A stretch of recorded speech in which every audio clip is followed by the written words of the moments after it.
et on va faire le mouvement en vissant ou en dévissant, on peut le faire dans les deux sens, et on revient lentement, c'est toujours la même chose. On veut contrôler le retour à la position normale. Ce qu'on n'a pas, par exemple, si vous serrez une balle. Lorsque vous relâchez la balle, vous n'avez pas une résistance en sens inverse, tandis que cette barre de résistance vous permet aussi de travailler en excentrique. Et le mouvement de vissage et de dévissage, c'est un mouvement très fonctionnel.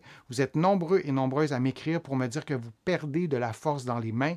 Et le moment où on s'en rend compte, c'est quand on veut ouvrir un pot, par exemple. Visser, dévisser un couvercle, surtout dévisser, on va remarquer qu'on a moins de force, et c'est souvent factuel, on a moins de force, mais un muscle, peu importe son âge, répond à l'entraînement, à moins d'avoir une maladie évolutive, une maladie neurologique. Mais si vous m'écoutez, vous avez 60, 70, 80, vous trouvez que vous avez perdu de la force de la main, faire des exercices diversifiés, notamment des exercices comme celui que vous voyez en ce moment. Et c'est pas si simple de trouver un accessoire qui nous permet de le faire. Je vous montre un autre exercice qui se fait toujours avec la barre.